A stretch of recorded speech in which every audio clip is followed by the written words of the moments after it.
बोल, हरी हरी बोल। कैसे हैं आप सभी जी। तो 16 अगस्त 2024 को अगस्त में सावन की पुत्रदा एकादशी पड़ रही है। इधर 16 अगस्त को एकादशी पड़ रही है और 19 अगस्त को सावन पूरे हो रहे हैं। मतलब सावन का जो लास्ट सोमवार होगा, 5 सोमवार हमें इस बार पूजन को मिले हैं और वो पूरा हो रहा है। अब ऐसे में बात आ जाती है कि किन्हीं कारणवश यदि आप लोग विधिवत लड्डू गोपाल की पूजन भोलेनाथ बाबा के साथ नहीं कर पाए हो या सावन के जो अहम कार्य हैं वो नहीं कर पाए हैं, तो आप लोगों को पूजन अर्चन कैसे करनी है। जैसे आप लोग देख रहे हैं, सबसे पहला आपको ध्यान देना है, वो देना है जो पहला नियम आएगा, वो नियम आएगा कि आपको भोलेनाथ बाबा के साथ में लड्डू गोपाल का पंचामृत स्नान अवश्य करवाना है।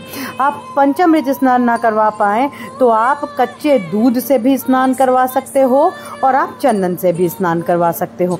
तो ये तो बात हो गई पहले नियम की कि पंचामृत स्नान जरूर कराइए। देखिए मेरे हरि के हर हैं और हर के हरि हैं, इनको एक दूसरे का साथ बहुत प्यारा है। इनकी पूजन के बिना मेरे कन्हैया की पूजन अधूरी है और कन्हैया के पूजन के बिना महाकाल बाबा की पूजन अधूरी है। और पवित्र महीना सावन जो कि भोलेनाथ बाबा को समर्पित है और मेरे राधा कृष्ण का प्रिय है, तो इसमें साथ में भोलेनाथ बाबा के पहला नियम आ जाता है स्नान कराना। पहले नियम के बाद में दूसरा नियम जरूर पालन करें, वो है हरी पोशाक पहनाना।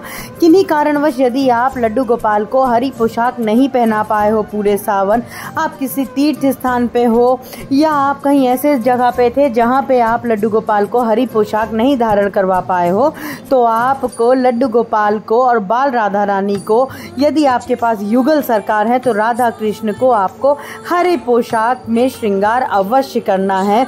इस चीज़ का भी ज़रूर ध्यान रखिएगा। आपको हरे कलर की पोशाक हो गया, अब हरे कलर की धोती हो गई, कहने का मतलब है कि हरी पोशाक ज़रूर पहनाइए। हरी समृद्धि का, सुख का प्रतीक है, हरियाली होती है। सावन में हरा कलर जो होता है बहुत शुभ होता है। बहू बेटियों को भी इसीलिए हरे कलर की चूड़ी, हरे कलर की साड़ी, हरे कलर के लहंगा और जो उनके श्रृंगार का सामान होता है उसमें वो करने को कहा जाता है। तो हरे कलर की आपको पोशाक ज़रूर लड्डू गोपाल को, लाडली जी को पहनानी है। ये हो गया दूसरा नियम। अब तीसरा नियम जो आता है, तो तीसरा नियम जो आता है, दूसरा नियम सावन में हरी पोशाक के बाद में तीसरा नियम आ जाता है लड्डू गोपाल को झूले की। यदि किन्हीं कारणवश आप लड्डू गोपाल को, लाडली जी को झूला नहीं झूला पाए हो, तो आप उनको आपकी बालकनी है, छत है या छोटा ही झूला सही, आप अपने एक घर में ही छोटा झूला सही ज़रूर बनाइए, लगाइए और लड्डू गोपाल को झूला ज़रूर झुलाइए। सावन के अंतिम 5 दिन यदि आप पूरे महीने ये कार्य नहीं कर पाए हो तो अंतिम 5 दिन इनको जाने मत दीजिएगा और बहुत अच्छे से इन 5 दिनों लड्डू गोपाल की सेवा भोलेनाथ बाबा के साथ में अवश्य करिएगा और उनको झूला जरूर झुलाइएगा बाल राधा रानी के साथ में, और यदि युगल सरकार है तो उनके साथ में। तो ये तो हो गए 3 नियम। अब हम चौथे नियम पे आ जाते हैं।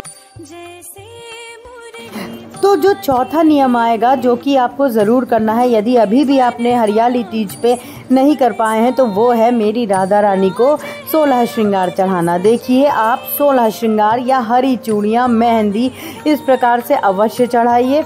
श्रृंगार की सामग्री आप गौरी मैया के पास में और राधा रानी के पास में मेरी ज़रूर रखिए। मेरी लाडो को श्रृंगार बहुत प्रिय है और गौरी माता को ज़रूर श्रृंगार का जो सामग्री है आप ज़रूर चढ़ाइए, जिसमें हरी चूड़ी, मेहंदी, महावर, ये सारी ही चीज़ें जो श्रृंगार की होती हैं। यदि 16 श्रृंगार की सामग्री है तो बहुत ही अच्छा है। यदि आप इतनी नहीं एकत्रित कर सकते हो किन्हीं कारणवश, तो आप हरी चूड़ियाँ और महावर, सिंदूर, बिछिया इस तरीके की चीज़ें अवश्य चढ़ाइए।